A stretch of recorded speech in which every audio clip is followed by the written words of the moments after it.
अब कहते हैं निर्गुण उपासना के अनधिकारी को कर्तव्य क्या है। जो निर्गुण उपासना नहीं कर सकता उसको क्या करना चाहिए, वो बता रहे हैं।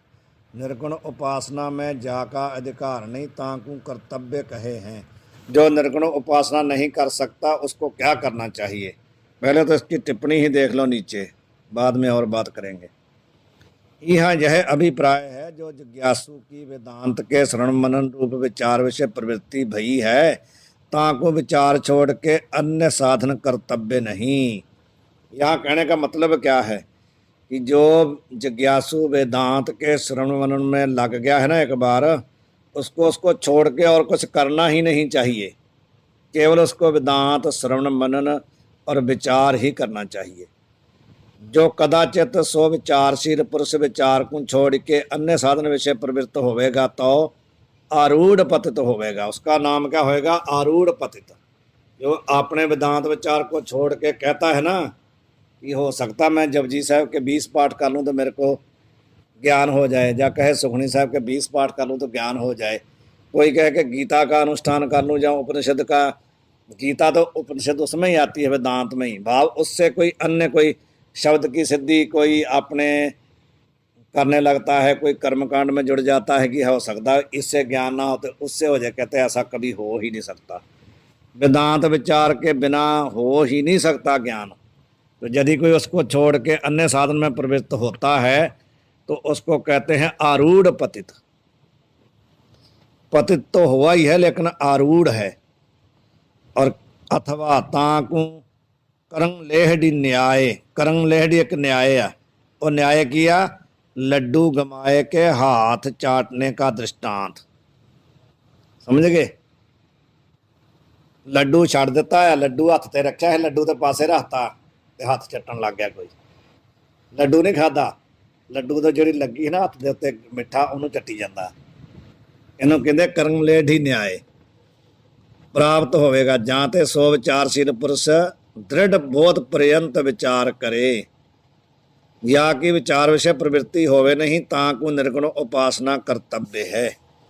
तो निर्गुण उपासना से भी ऊपर क्या है? वेदांत मनन श्रवण ते निधिध्यासन। जिसकी कहते विचार में प्रवृत्ति नहीं होती वो क्या करे? निर्गुण उपासना करे। या का निर्गुण उपासना में अधिकार नहीं ताकू उपवास ते भिक्षा श्रेष्ठ है।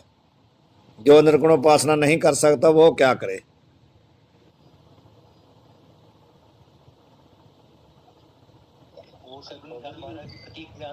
हाँ जी,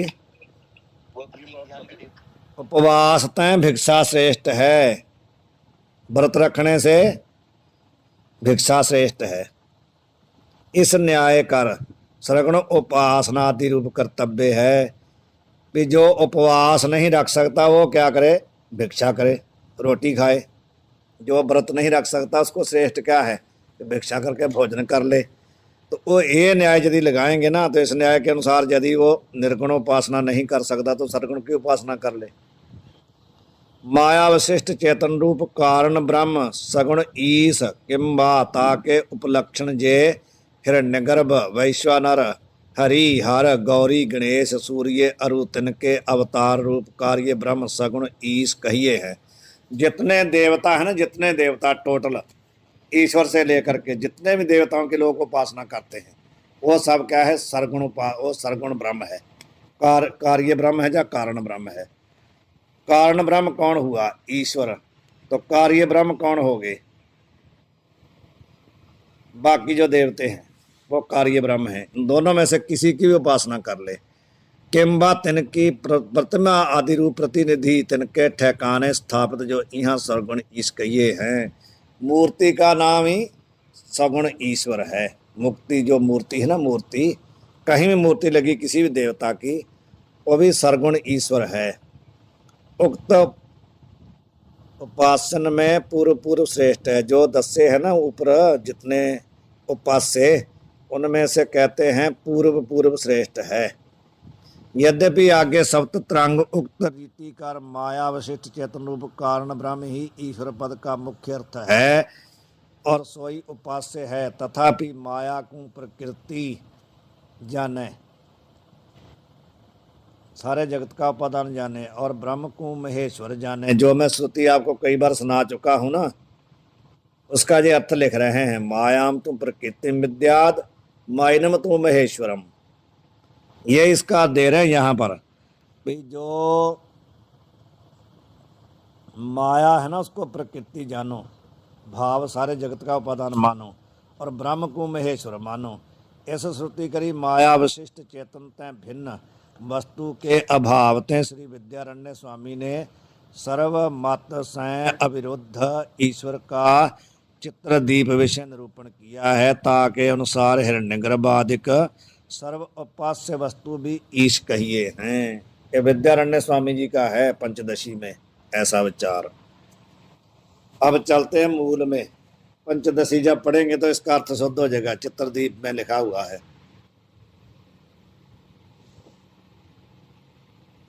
बनारस वाले आपकी अभी शुरू हुई कि नहीं पंचदशी? बाबा वीर सिंह जी कहाँ हो? हाँ जी महाराज जी। पंचदशी शुरू हुई आपकी कि नहीं अभी? हाँ जी महाराज जी, पहले ही जो मधुसूदन महाराज जी को पढ़ी है। चित्रदीप प्रकरण पढ़ा आपने? चित्रदीप प्रकरण जी। तो उसमें फिर दोबारा देखना, ये आपको पता चल जाएगा। सवैया छंद हिंदी बोला करो, पंजाबी मत बोलो, बनारस में रहते हो आप।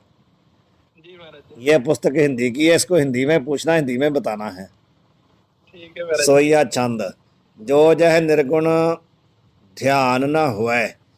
अब फिर वही बात बता रहे हैं जो यहाँ पर बता के आए हैं नीचे टिप्पणी में। कहते हैं यदि कोई निर्गुण उपासना नहीं कर सकता ना, उसकी निर्गुण उपासना में प्रवृत्ति नहीं होती, तो वो क्या करे? सगुण ईश करी मन को धाम। वो सरगुण उपासना करके अपने मन को टकाए, सगुण उपासना में अपना मन लगाए। सगुण उपासन हो नहीं होए। यदि कहते किसी को सरगुण उपासना में नहीं होती, ਉਹਦਾ ना ही उसका ध्यान टिकता नहीं निर्गुण सरगुण उपासना में, ना उसका कारण ब्रह्म में टिकता है, ना है कार्य ब्रह्म में। भाव उसका जो देवता अदृश्य है उसमें तो मन टिकना ही क्या, उसका मूर्ति में भी देख करके मन नहीं यदि टिकता तो क्या करे? करी निष्काम कर्म भजी राम। फिर वो क्या करे? निष्काम करे, निष्काम कर्म करे और राम राम का भजन करे। भाव अपना जो गुरु मंत्र मूल मंत्र है उसका अभ्यास करे और निष्काम कर्म करे। जो निष्काम कर्म हो नहीं हुए, यदि इतना ही कोई गया गुजरा है कि वो निष्काम कर्म भी नहीं कर सकता, तो करिए शुभ कर्म सकाम। फिर कामना के सहित ही कर ले। यदि निष्काम नहीं कर सकता तो अपनी कामना की पूर्ति के लिए कोई भजन पाठ कर ले कि मेरे को ये मिल जाए, मेरे को ये मिल जाए, ऐसा ही कर ले। जो सकाम कर्म हो नहीं हो वह, यदि कहते कोई सकाम कर्म भी नहीं कर सकता, अपनी संसार की इच्छा की पूर्ति के लिए भी कोई भजन पाठ नहीं कर सकता, तो 60 बार बार मरी जाम। वो तो कहते क्या करे? बार बार जन्म ले मर जाए, जन्म ले मर जाए, उसके लिए और कुछ नहीं है। जो काम कर्म ही ना कर सा, वो तो आए भोग भोगे मर जाए, फिर आ जाए भोग भोगे फिर मर जाए, फिर जन्म ले ले, उसके लिए तो जन्म मरना ही है और कुछ नहीं है। काम के ऊपर टिप्पणी है महाराज जी, ऊपर वाले काम की। हाँ ये पढ़ लो। फल की कामना से रहित स्ववर्णाश्रम के क्रम को ईश्वरार्पण बुद्धि से कार और तिसके साथ नाम कीर्तन आदि करके राम को भज। ये निष्काम कर्म का अर्थ क्या बताया कि फल की कामना से रहित होकर के जो अपने वर्णाश्रम की मर्यादा के अनुसार कर्म करना ना, वो भी ईश्वर अर्पण बुद्धि भाव, कर्म का फल नहीं चाहना, ईश्वर को समर्पित करना है वो, और उसके साथ जो नाम संकीर्तन आदि करना है, राम राम अपना गुरु मंत्र मूल मंत्र का अभ्यास करना, कीर्तन करना, सुनना, और किसी प्रकार की फल से रहित होकर के कर्म करना, इसको कहते हैं निष्काम कर्म। अब दोहा। ओंकार को अर्थ लखी भयो कृतार्थ अदृष्टि। जो दूसरा था ना शेष अदृष्टि, उसको कह रहे हैं। हाँ जी।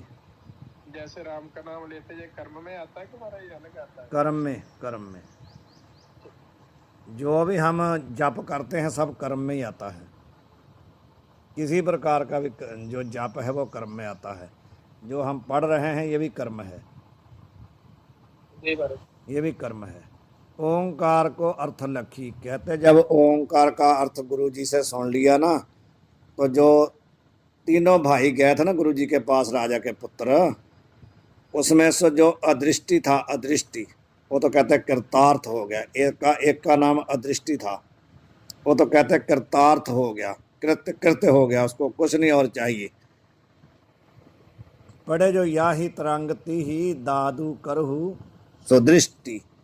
तो कहते हैं भी इस तरंग को जो पठन करेगा और इसका मनन करेगा ना, दादू जी महाराज कहते हैं, उसको श्रेष्ठ दृष्टि प्राप्त हो जाएगी, उसको सुबुद्धि प्राप्त हो जाएगी, उसको बोध प्राप्त हो जाएगा। जो इस पांचवी तरंग को मनन करेगा, चिंतन करेगा, पढ़ेगा अच्छी तरह, जहाँ उसके ऊपर गुरु की दृष्टि होएगी, जहाँ उसको श्रेष्ठ दृष्टि विवेक बुद्धि प्राप्त हो जाएगी। इति श्री विचार सागरे गुरुवेदादि व्यावहारिक प्रतिपादन मध्यमाधिकारिक साधन वर्णनम नाम पंचमस्तरंगः समाप्तः। समझ आ गई इसकी कि नहीं?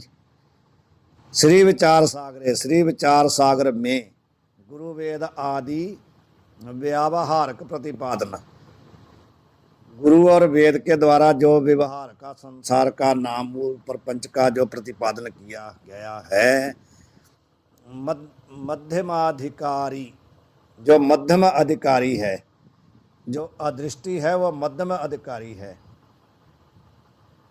तो जो भी मध्यम अधिकारी है उसके लिए यह प्रतिपादन किया गया है, उत्तम अधिकारी के लिए नहीं है। और मध्यम अधिकारी के लिए जो साधन वर्णन किए गए हैं ना, ये बड़ा अध्याय जो पंचम तरंग है, समाप्तः, समाप्तम इति, समाप्त होया। वाहिगुरु जी का खालसा, वाहिगुरु जी की फतेह।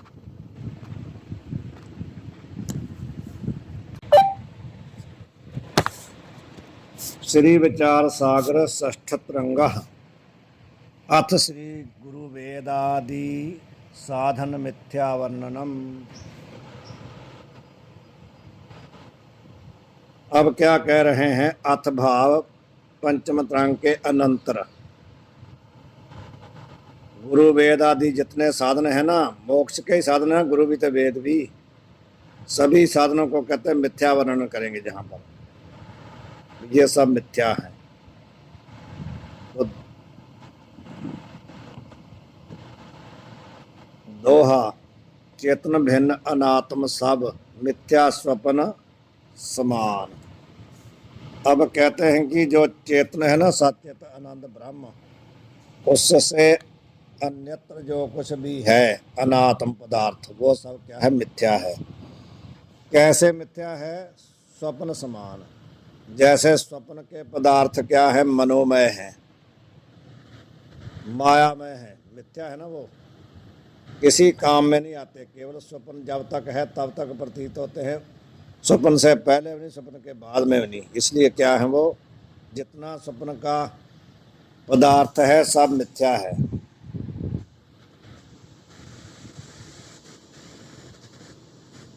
एक पंक्ति आपने श्रवण की है, मिथ्या भ्रम अर स्वप्न मनोर्थ सात पदार्थ जाने।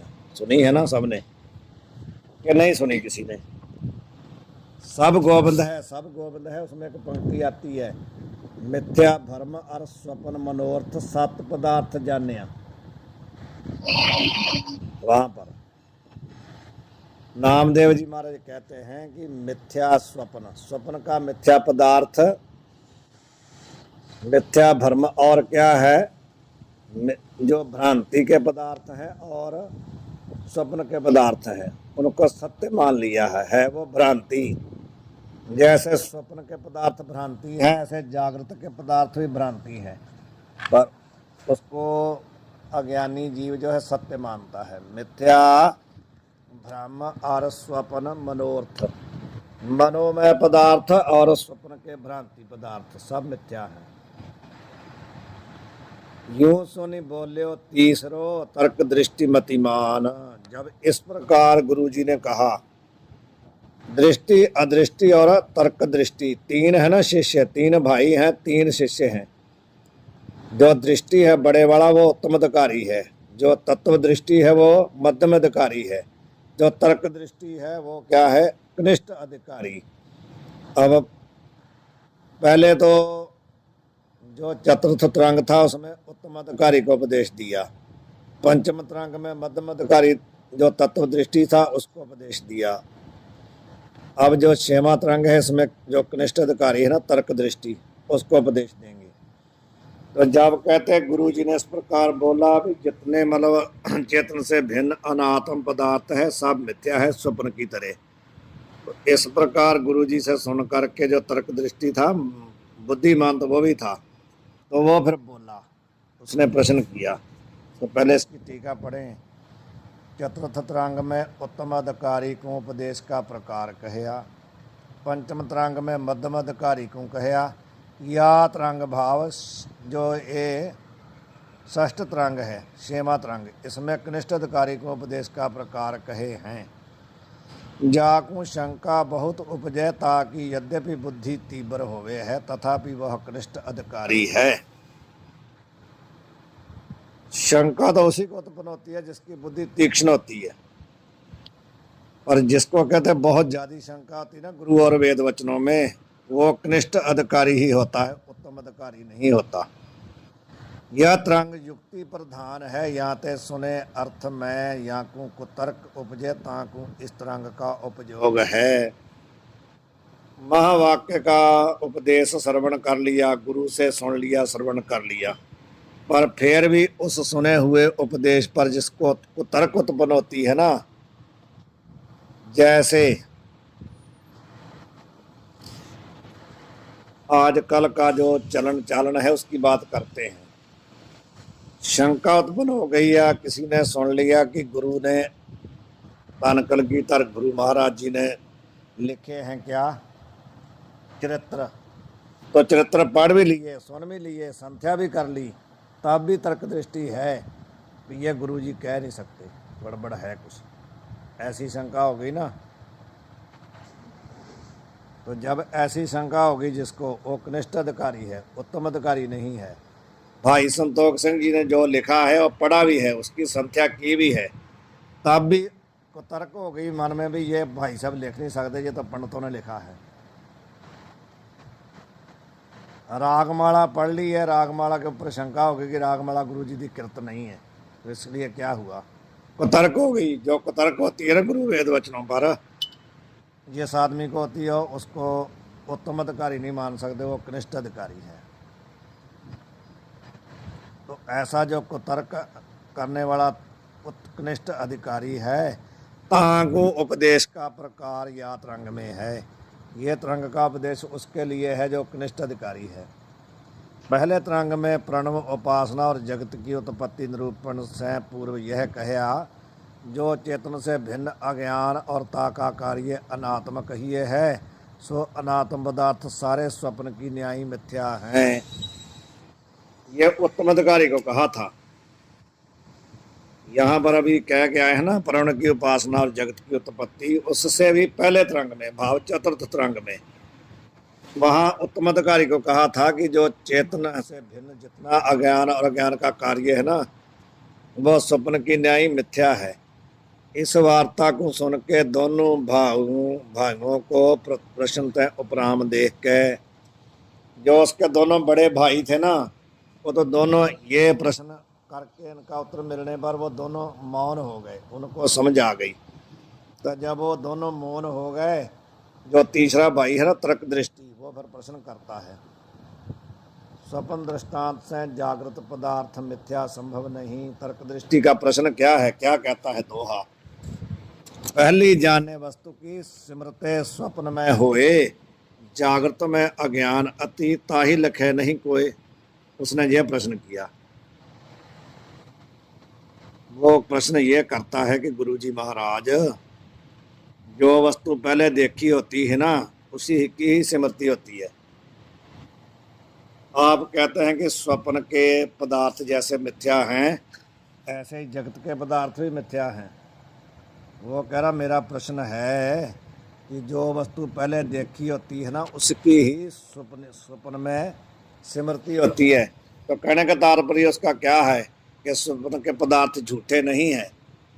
आपने 1 महीना पहले सर्प देखा था इसलिए सपने में देखा, नहीं तो दिखता कहाँ थे? जब सर्प था ही नहीं तो दिखा कहाँ से? तर्क दृष्टि है ना उसकी, तर्क करता है गुरु जी के पास। क्या आप कैसे कहते हो कि स्वप्न के पदार्थ मिथ्या है? जो पदार्थ होता ही नहीं उसकी स्मृति होती नहीं, उसका सपना आता ही नहीं। जो सपन में दिखता हो पहले हमने देखा है, उसका ये प्रश्न है। जागृत में अज्ञात अति, तो जागृत की बात कह रहा भी, जागृत में जो अति अज्ञात है ना, जो जागृत में वस्तु है ही नहीं, ताही लखे नहीं कोई, उसको सपने में कौन देखेगा? समझ आ गई आपके ना, कि जो पदार्थ पहले देखा होता है उसी की स्मृति होती है। गुरुजी ये कहता जो अज्ञात है ना, बिल्कुल जागृत में जो है ही नहीं पदार्थ, उसकी स्मृति हो ही नहीं सकती। ये उसका प्रश्न है तर्क दृष्टि का। अब उसको कहते हैं पूर्व जो अत्यंत अज्ञात पदार्थ है, ताका स्वप्न में ज्ञान होवे नहीं, किंतु जागृत में जाका अनुभव ज्ञान होवे, ताकि स्वप्न में स्मृति होवे है। जहाँ ते स्मृति ज्ञान के विषय जागृत के पदार्थ सत्य होने थे, तिनका स्वप्न में स्मृति रूप ज्ञान भी सत्य है। वो कह रहा कि गुरुजी जो पदार्थ जागृत के हैं ना, स्मृति ज्ञान के जो विषय बन रहे हैं जगत के पदार्थ, वो जागृत में भी सत्य है, इसलिए उनका जो स्वप्न में स्मृति हो रही वो भी सत्य है। या तो स्वप्न के दृष्टांत से जागृत के पदार्थ को मिथ्या कहना संभव है नहीं। इसलिए कहते हैं आप ऐसा नहीं कह सकते कि जैसे स्वप्न के पदार्थ असत्य हैं ऐसे जगत के भी हैं, जागृत के भी हैं, ऐसा आप कह नहीं सकते। दृष्टांत तो गुरबाणी में भी ऐसा ही है, जैसा सपना रहन का तैसा संसार। महाराज कहते हैं कि जैसे स्वप्न का संसार मिथ्या है, ऐसे जागृत का संसार भी मिथ्या है। और हम लोगों का भी तो यही हाल है, जो तर्क दृष्टि का ऐसे ही हमारा हाल है। हम कब वैसा मानते हैं? हम कहते हैं स्वप्न वाला तो मान लिया कि नहीं है, लेकिन जागृता तो है सामने। स्वप्न के हमारे भाई बंधु तो नहीं है, वहीं दिखे थे, लेकिन यहाँ वाले तो हैं ना। अभी हम ही कनिष्ठ अधिकारी हैं। अपने आप को मानो कि हम कनिष्ठ अधिकारी हैं, तो हमारी निवृत्ति इसी से होगी, इस तरंग से, यदि इसको मानेंगे तो। पहले वाले तो हमारे ऊपर से चले गए, हम उसके अधिकारी नहीं थे, वो हमारे लिए उपदेश नहीं था, हम उसको हमारे अंदर नहीं घटेगा। ऐसा इस तरंग से घटाना चाहिए। स्वप्न मिथ्या नहीं, अन्य प्रकार ते स्वप्न ज्ञान के विषय पदार्थन को सत्यता प्रतिपादन करे हैं। दूसरा एक और दृष्टांत दे करके बताते हैं। अथवा स्थूल ही लिंग तजी बाहर देखत जाए, गिरि समुद्र वनवाज गाज सो मिथ्या कहीं भाए।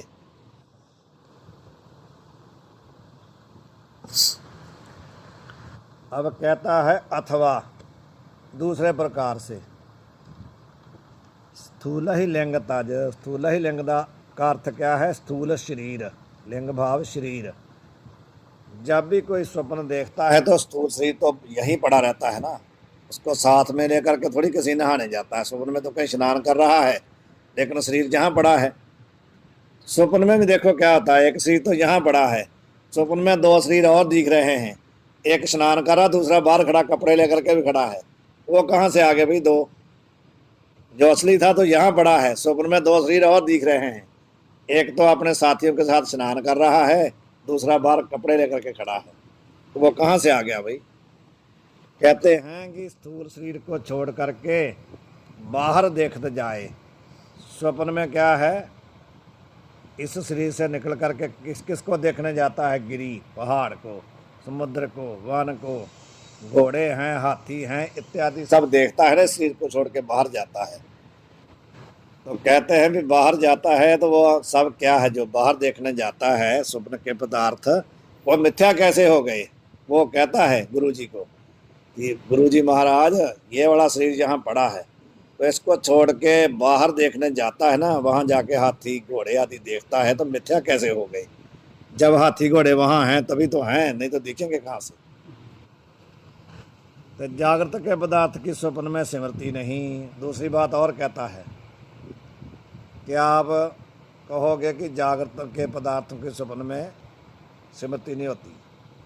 आपने तो कहा तो एक ही जैसे हैं। मैं कहता हूँ कि जागृत के पदार्थ स्वप्न में नहीं दिखते, वहाँ ही पैदा होते हैं, वहीं सत्य हैं। जह हस्ती आगे खरो ऐसो होवे ज्ञान। कहता गुरुजी सपने में ऐसा होता है कि सामने हाथी खड़ा है,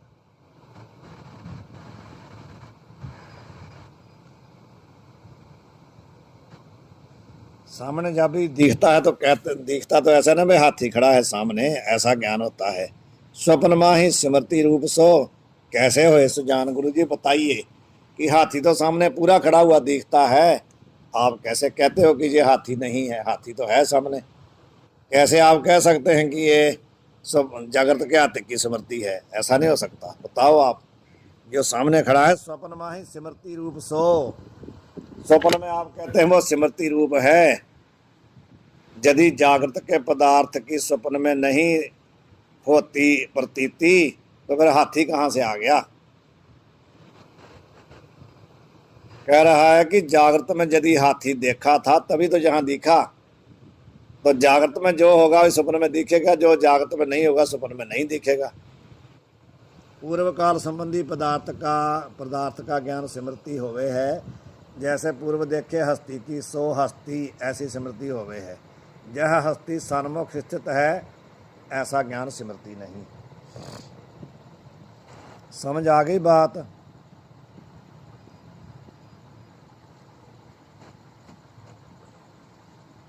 यह हाथी है, एक तो होता भी हाथी है, दूसरा होता भी यह हाथी है।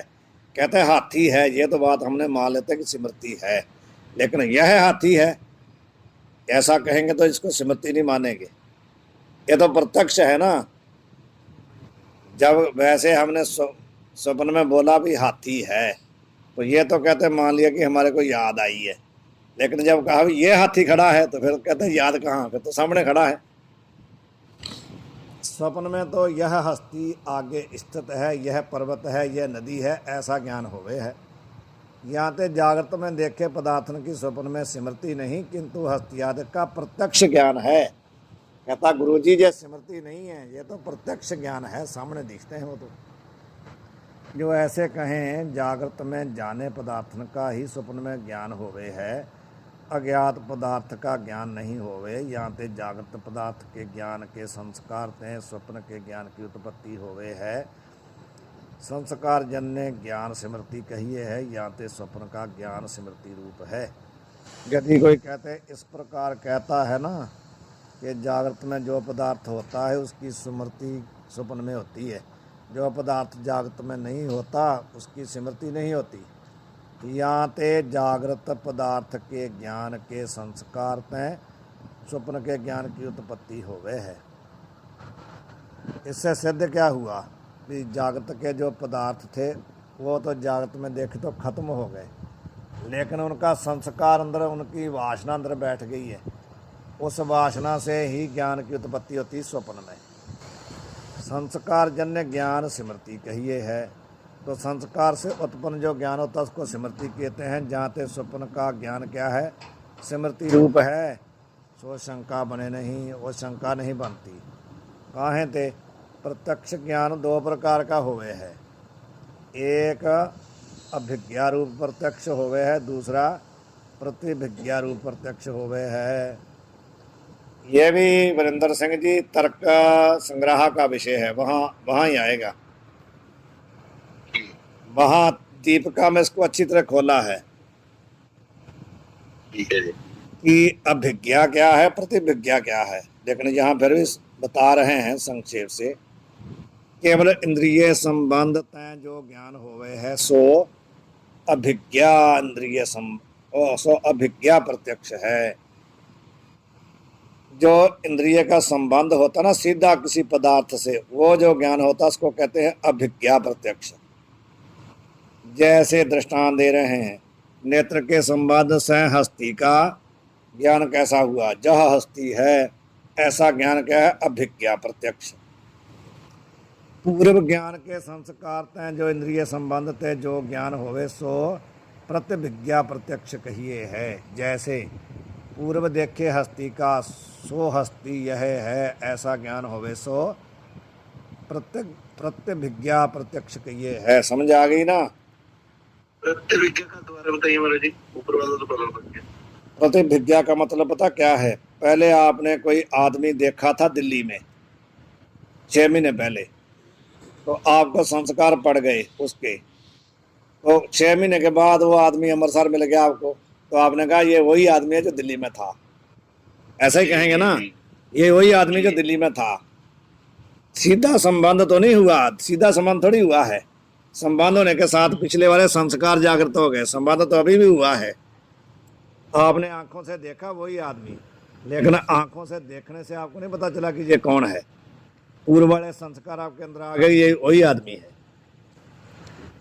इसको बोलते हैं प्रतिभिज्ञा प्रत्यक्ष। जो सीधा ज्ञान हुआ वो बोलते हैं अभिज्ञा। जो इंद्रियों का संबंध भी हुआ और स्मृति भी हुई उसको बोलते हैं प्रतिभिज्ञा। तहाँ पूर्व हस्ती के ज्ञान के संस्कार और हस्ती में नेत्र का संबंध प्रतिभिज्ञा प्रकाश का हेतु है। ये बात जो मैंने आपको बताई है, एक तो हाथी के साथ नेत्रों का संबंध हुआ और दूसरा हाथी के ज्ञान के संस्कार थे पहले, इसलिए कहा ये वही हाथी है। तो यहाँ पर पूर्व संस्कार और नेत्रों का संबंध दोनों ही प्रतिभिज्ञा के प्रत्यक्ष का हेतु हुए, कारण हुए। यहाँ ते संस्कार जन्य ज्ञान स्मृति रूप ही होवे है, यह निजम नहीं। उसने तो यही कहा था ना कि संस्कार जन्य जो ज्ञान है उसको स्मृति कहते हैं। कहते हैं ऐसा कुछ नहीं भाई, संस्कार जन्य यदि ज्ञान स्मृति होता तो फिर जो सीधा प्रत्यक्ष हुआ वो नहीं होना चाहिए ना। जो आपने पहले कभी भी नहीं देखा, किसी को आपने कभी पहले देखा ही नहीं, तो सामने जब आएगा तो ज्ञान तो हो जाएगा ना कि ये आदमी खड़ा है। भले आपको उसके नाम का मालूम नहीं है, पता नहीं है कहाँ का है, लेकिन इतना तो है ना भी आदमी खड़ा है, ये तो ज्ञान हो ही जाएगा ना। तो इसलिए वो भी तो स्मृति है। दो प्रकार की स्मृति होगी ना, एक तो अभिज्ञा प्रत्यक्ष है, दूसरा प्रतिभिज्ञा प्रत्यक्ष है। तो ऐसा निजम नहीं कह सकते आपके स्मृति जन्य ज्ञान ही, संस्कार जन्य ज्ञान ही स्मृति होता है, ऐसा नहीं कह सकते। इसको महाराज तर्क संग्रह की दीपिका टीका में खोल के लिखा है, ये बड़ी बात वहाँ भरपूर खोल के लिखी है अच्छी तरह। दीपिका जब पढ़ोगे तो वहाँ खुल जाएगा, इसके ऊपर बहुत बड़ी शास्त्रार्थ वहाँ किया है। तो हमने तो दीपिका लगाई है पूरी अच्छी तरह, 2-2 3-3 बार। किंतु प्रतिभिज्ञा प्रत्यक्ष भी संस्कार जन्य होवे है। एक कहते हैं अभिज्ञा और प्रतिभिज्ञा दोनों ही संस्कार जन्य हुए हैं। टिप्पणी पढ़ लें क्या? यहाँ यह विशेष है, संस्कार जन्य ज्ञान को जो स्मृति कहे हैं तो प्रतिभिज्ञा भी संस्कार जन्य है, तान में स्मृति के लक्षण की अति व्याप्ति होवेगी। जो इतना ही लक्षण करेगा ना, संस्कार जन्य ज्ञानत्वम स्मृतित्वम, इतना लक्षण करेगा। संस्कार जन्य ज्ञानत्वम स्मृतित्वम, स्मृति ज्ञानत्वम, ऐसा जो कहेगा तो कहते हैं कि स्मृति ज्ञान की अति व्याप्ति किसमें हो जाएगी? प्रत्यभिज्ञा ज्ञान में, क्योंकि प्रत्यभिज्ञा ज्ञान भी ऐसा ही है, क्योंकि उसमें नेत्रों का संबंध भी है लेकिन स्मृति भी है, तो लक्षण उसमें चला जाएगा, लक्षण उसमें चला जाएगा। ताके निवारणार्थ स्मृति के लक्षण में मात्र पद का विशेष क्रिया चाहिए। अच्छा, संस्कार मात्र, संस्कार जन्य ज्ञान मात्र, संस्कार जन्य मात्र ज्ञानत्वम, ऐसा आएगा। संस्कार के बाद मात्र लग जाएगा। संस्कार मात्र जन्य ज्ञान, संस्कार मात्र जन्य ज्ञानत्वम स्मृतित्वम, संस्कार मात्र जन्य, केवल संस्कार से जन्य जो ज्ञान है वो स्मृति होता। केवल शब्द लगाने से अन्यत्र सब की निवृत्ति हो गई। तो जो गुरबाणी में हमारे ने कहा है मेल साध संगत भाज केवल नाम, वहां पर क्या करोगे? वो लक्षण कहाँ जा रहा था? केवल पद वहां क्यों आया? केवल कहो जब मात्र कहो एक ही बात है। वहां मात्र पद कहो या केवल कहो, वहां पर केवल क्यों लगाया महाराज जी ने? जी कोई बता सकता है क्या? मेल साध संगत भाज केवल नाम कहते हैं, बाकी कर्मकांड छोड़ दे सब, कर्मकांड से कुछ नहीं होगा। केवल कर्मकांड को छोड़ करके साधु संगत में बैठ करके इधर उधर का ध्यान छोड़ के, इधर उधर की द्वैत छोड़ के, केवल जो है केवल मात्र नाम जप और कुछ ना कर।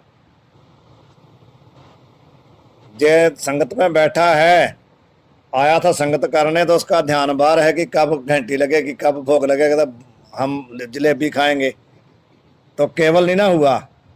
वहां बैठा बैठा घर को देख रहा कि वहां भैंसें गायें भूखी है, कब जा करके उनको चारा देंगे, बच्चे को स्कूल से लेकर के ना कब लेकर के आएंगे, तो केवल नाम नहीं ना हुआ।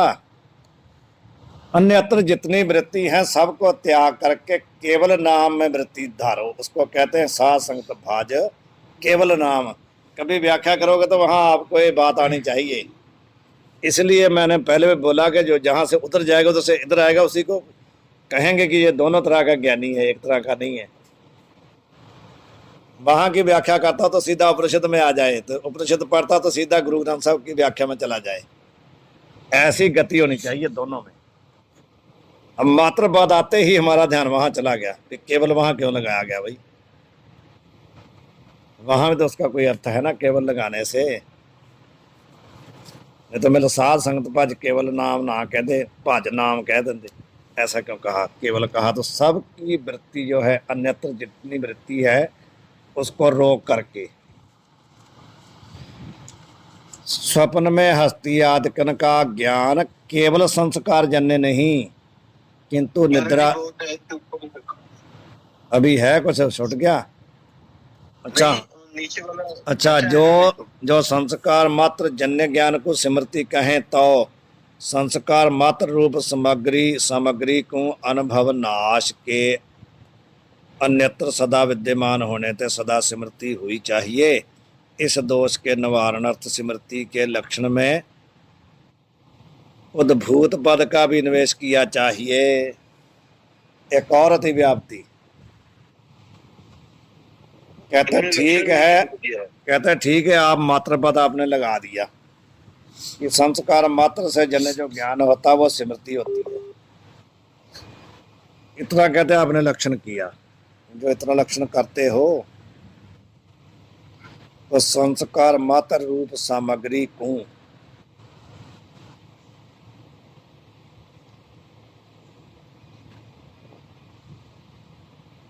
इन्होंने नीचे लक्षण लिखा है ना महाराज जी, भूत संस्कार मात्र जन्य बात ज्ञान। उस लक्षण की नहीं, लक्षण तो हमारे को दिख रहा है, लेकिन अति व्याप्ति कहाँ जा रही है। बात तो ये है, उद्भूत पद क्यों लगाना पड़ा, उद्भूत जो पद है वो क्यों लगाया, कहाँ किस में जा रही थी उसकी अति व्याप्ति। ये बात लिखे ना महाराज, जो संस्कार मात्र जन्य ज्ञान को स्मृति कहे हैं, तो संस्कार मात्र रूप सामग्री को अनुभव नाश के अंतर सदा विद्यमान होने थे। क्या अर्थ हुआ इसका, जब मैं ही आपसे पूछूं भी उसको मेरे को समझाओ तो क्या बताओगे। ये जो आपने पढ़ा है इसका अर्थ क्या हुआ। ये तो अनुभव नाश की बात कर रहे हैं ना महाराज जी। कौन सा अनुभव नाश, जो स्मृति बना, जो प्रत्यक्ष हो रहा है, उसका अनुभव नाश कैसे होगा। जैसे प्रत्यक्ष हुआ महाराज वैसे नाश होगा। ऐसे नहीं भाई, ऐसे तसल्ली नहीं होती। जो बाकी सुन रहे हैं उनको पूछो कि जो आपने बात कही है सही, इससे तसल्ली हो गई इनकी सबकी, पूछो इनसे। सभी लोग बता दो भी जो बाबा जी ने कहा अर्थ सही है, आपको लग गया सबको। हमारे उद्भूत का अर्थ क्या है, जो तत्काल उत्पन्न होता है, तत्काल पहले सुना होता है, जब सामने आता है तो पता चल जाता है ये वही है, उसको कहता है उद्भूत। जो संस्कार पहले दब गए थे उद्भूत हो गए, प्रकट हो गए। संस्कार पहले थे लेकिन अब तत्काल ही जब वस्तु सामने आई तो पहले बड़े संस्कार उत्पन्न हो गए, उसको उद्भूत संस्कार कहते हैं। तो ये कहते हैं कि यदि आप इतने लक्षण करते हो ना कि संस्कार मात्र जन्य ज्ञान को स्मृति कहते हैं, तो फिर इसकी अतिव्याप्ति कहाँ जाएगी। जो संस्कार मात्र रूप सामग्री जितनी भी है, जितनी भी सामग्री संस्कार मात्र जन्य है,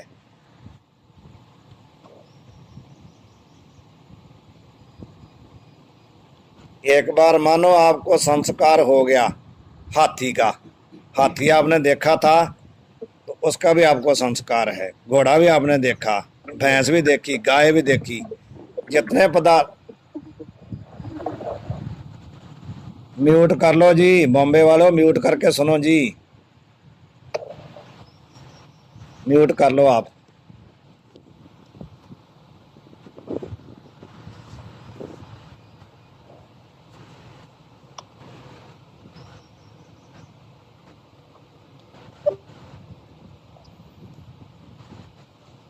तो कहते, हाँ कहते हैं यदि इतना लक्षण करते हो ना तो जो अनुभव, जो संस्कार मात्र रूप सामग्री है ना, वो क्या होती है, एक बार अनुभव होता है तो अनुभव के बाद उसका क्या होता है, नाश हो जाता है।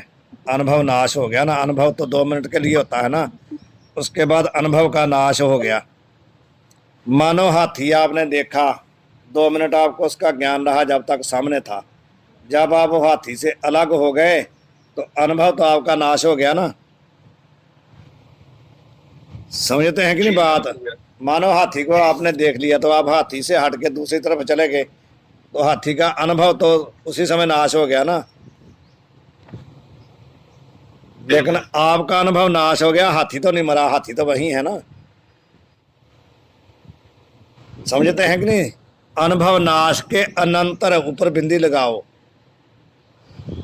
नन्हे के ऊपर बिंदी लगाओ तभी आपको समझ में आएगा। इसका अर्थ है अनंतर। जितनी संस्कार मात्र सामग्री थी वो अनुभव के बाद नाश हो गया उसका अनुभव का। लेकिन क्योंकि ज्ञान, जो प्रत्यक्ष ज्ञान है बहुत देर थोड़ी रहता है, क्षण मात्र रहता है, उसके बाद वो संस्कार रूप हो जाता है, उसका नाश हो जाता है। लेकिन नाश होने के अनंतर भी कहते हैं वो सामग्री सब विद्यमान है कि नहीं है। तो विद्यमान है तो कैसे फिर, यदि इतना ही संस्कार, इतना ही लक्षण करते हो तो क्या हुआ, जितना कहा कि संस्कार मात्र जन्य ज्ञान को स्मृति कहते हैं तो फिर उसमें भी लक्षण चला जाएगा। तो कहते हैं भी उसमें उसकी भी स्मृति होनी चाहिए कि नहीं होनी चाहिए। जब विद्यमान है पदार्थ अनुभव नाश के अनंतर भी वो विद्यमान है तो उसकी स्मृति हुई चाहिए।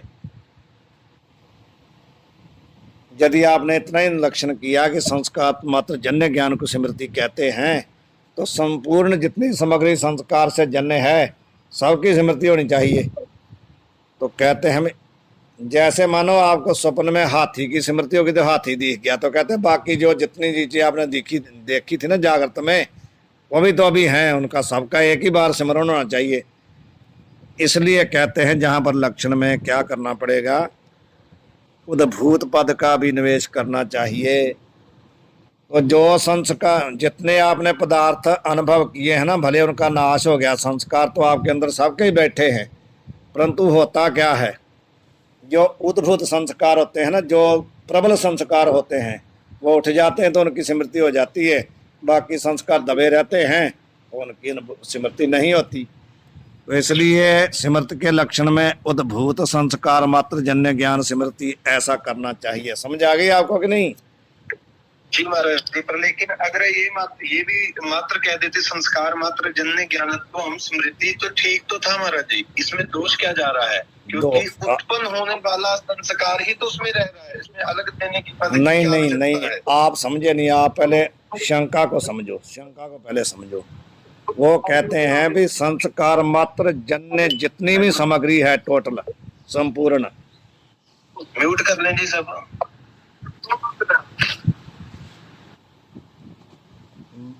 बलबीर सिंह जी ऐसे मत किया करो, विक्षेप होता है, या तो जिसने सुनना हो म्यूट करके सुनो, नहीं तो फिर हट जाओ। हमारे यहाँ रिकॉर्डिंग चलती है तो गड़बड़ होता है, बार बार जो म्यूट हटाएगा उसको आना नहीं चाहिए क्लास में, या उसका हम नंबर डिलीट कर देंगे। म्यूट कर सकते हो तो म्यूट करके सुनो, नहीं तो फिर हट जाओ। हाँ, यदि किसी ने पूछना हो कुछ तो म्यूट खोल सकते हैं, आगे पीछे म्यूट रखो आप।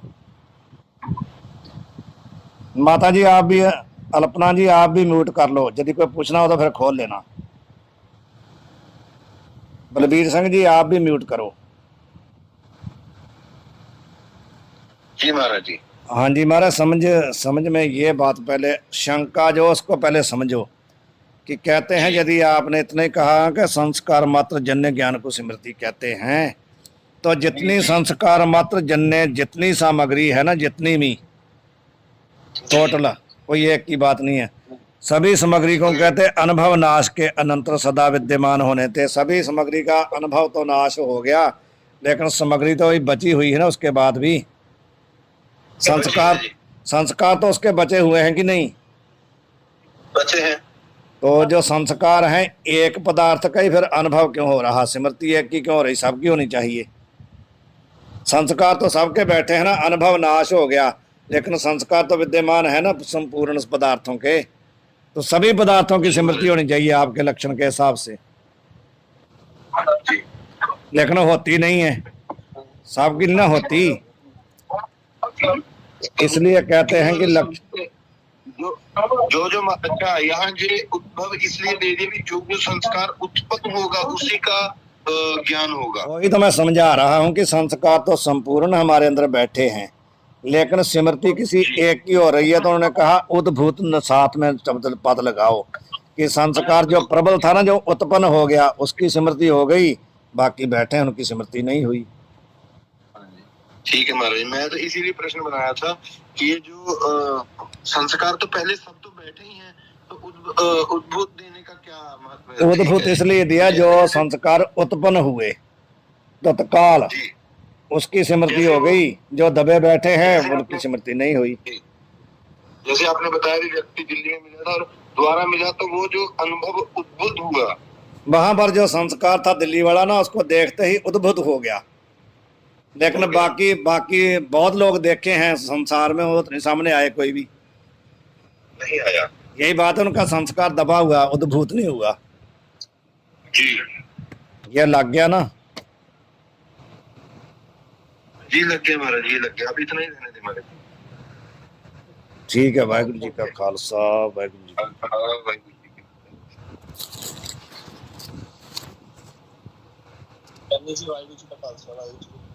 वाहिगुरु जी का खालसा, फतेह जी।